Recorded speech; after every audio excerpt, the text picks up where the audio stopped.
social, un chamán dentro de los pueblos indígenas es como un líder espiritual, es un guía espiritual. Uno tiene que ir escalando el nivel del conocimiento. Entonces, para ser un buen chamán, requiere un buen tiempo, como 1 año o 2 años, para ir ganando tanto el conocimiento y la técnica de las prácticas y como también el uso de las plantas medicinales.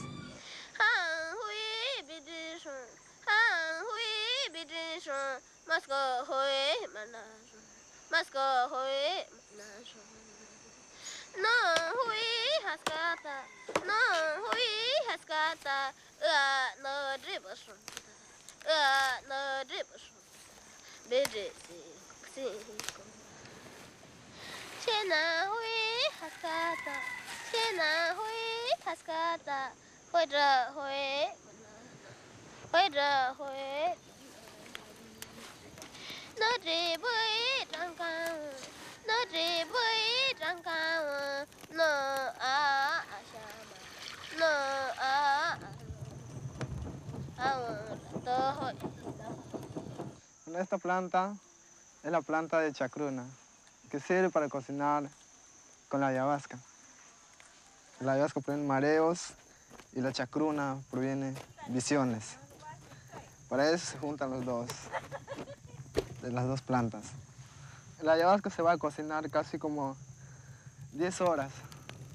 Se tiene que refinarse todavía, sacar un poco de esta medida.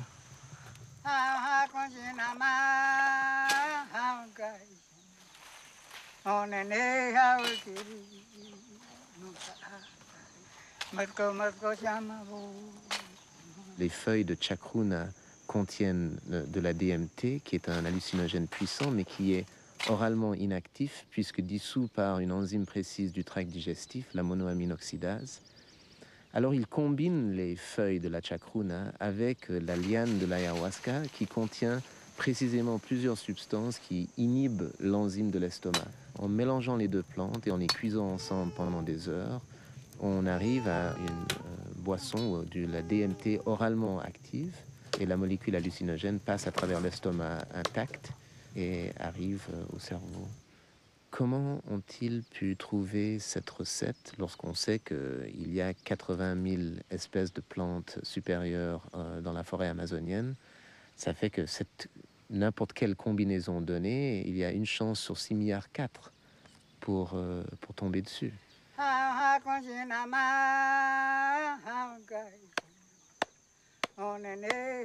think that clearly shamanism is an ancestral science, and it's ancestral, but it's contemporary as well because it has survived so many thousands of years. These techniques are the result of centuries, millennia of trial and error, which is the scientific method. You try something, based on the results, you modify what you're doing based on another outcome that you desire. I think these are technologies of consciousness. These are technologies of the spirit, and there's no reason that they have to be hidden. I mean, you might have to work a little bit to get them and have certain responsibilities, but to make them off limits and to turn them into some kind of bad, shunned phenomena is just not true. It's just not fair either, really.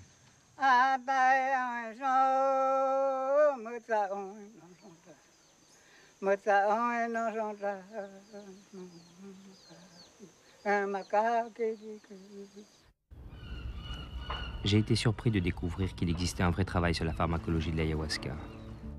Jess Callaway, docteur en pharmacologie à l'université de Kyopo en Finlande, et Charles Grob, psychiatre en activité à l'hôpital de Torrance à Los Angeles, ont participé au Brésil Ayahuasca Project, la plus importante étude expérimentale sur l'ayahuasca jamais réalisée.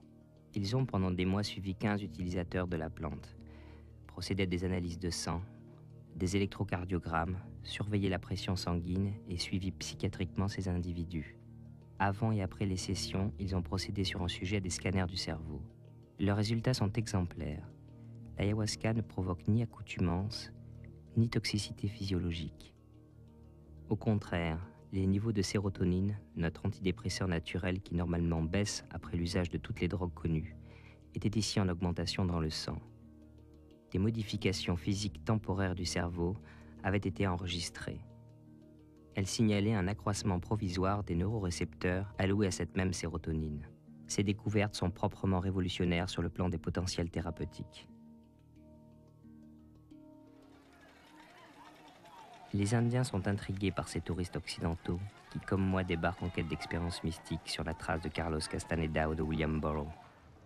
Pour eux, le monde invisible est une réalité qu'ils n'ont pas besoin d'explorer. Elle est inscrite dans leur culture. Ils ne vont voir le chaman que lorsqu'ils sont malades.